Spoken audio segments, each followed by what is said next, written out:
November 2024. A woman stands in front of a mirror inside a Balenciaga store in Paris, holding a handbag that looks like a trash bag. Price tag, $1,790. She laughs. Then she hesitates. Then she puts it on her shoulder. That hesitation is where everything went wrong. For years, Balenciaga survived by breaking rules no luxury house dared to touch.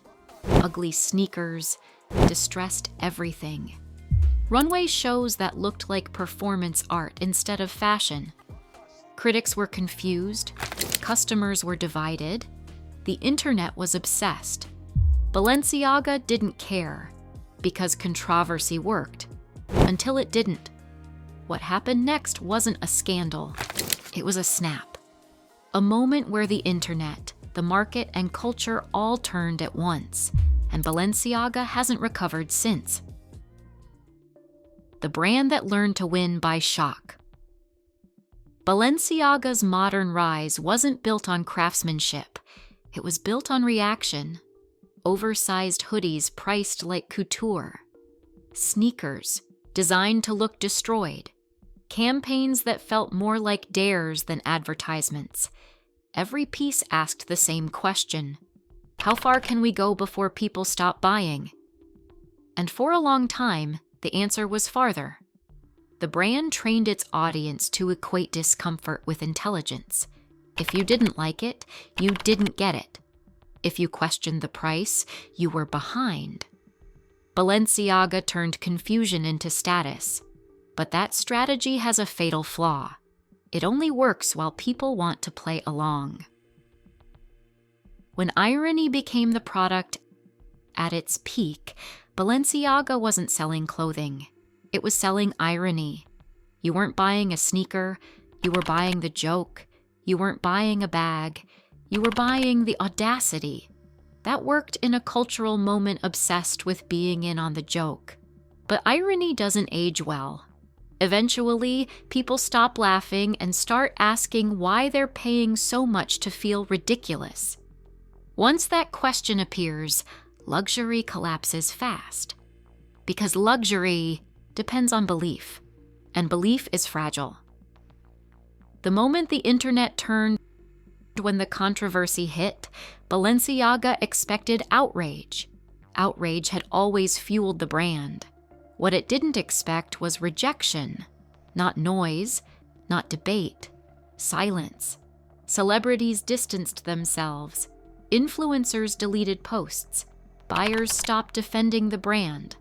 For the first time, people weren't arguing about Balenciaga. They were done with it. That's the difference between scandal and collapse. Scandal keeps attention alive. Rejection ends the conversation. Why Balenciaga couldn't spin its way out. Balenciaga tried everything. Statements, repositioning, a return to heritage. But heritage only works if people still trust you. Balenciaga trained its audience to believe nothing was serious. Everything was provocation. Everything was irony. So when the moment came that required sincerity, the brand had none left. You can't spend years mocking the idea of meaning and then suddenly ask to be taken seriously. The audience remembered the lesson too well. The resale market delivers the verdict. Nothing exposes a luxury brand faster than resale. At the peak, Balenciaga sneakers resold above retail. Hoodies flipped instantly. Bags held value because demand felt endless. Now, prices collapsed. Items sit unsold. Discounts became normal. Pieces once considered iconic are quietly avoided. The market doesn't care about statements. It cares about desire. And desire evaporated. The psychological breakdown. Balenciaga didn't just lose customers, it lost permission. Permission to shock, permission to experiment, permission to push. Luxury brands survive on trust, not likability, not hype, trust. The customer must believe the brand knows where the line is, even when it crosses it. Balenciaga crossed so many lines it forgot where any of them were. When the audience finally said stop, there was no shared understanding left to repair.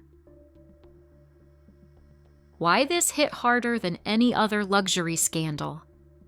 Other brands have survived controversies because their foundation wasn't built on provocation.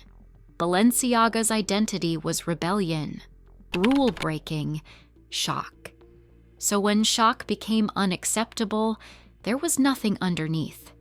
No quiet craftsmanship to fall back on, no timeless silhouettes to protect demand, no emotional heritage to soften the fall. When the noise stopped, the room was empty. The cultural shift Balenciaga missed fashion moved on. Quiet luxury replaced irony. Understatement replaced provocation. Taste replaced attention.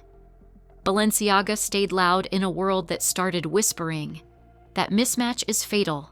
Luxury always follows power, and power stopped wanting to be seen. What Balenciaga taught the industry: breaking rules works until it becomes the only thing you know how to do. Shock can build a brand, but it cannot sustain one. Once customers feel manipulated instead of respected, they don't protest. They leave, and they don't come back. Balenciaga didn't fail because it broke rules. It failed because it forgot why rules exist. Luxury isn't about proving you can do anything. It's about knowing when not to. The internet didn't cancel Balenciaga. It outgrew it. Thank you. And one question. If you made it this far, thank you for watching. Drop a comment below. Do you think Balenciaga can ever regain cultural trust, or did it cross a line luxury brands can't come back from? Because in luxury, the most dangerous moment isn't outrage. It's when no one cares enough to argue anymore.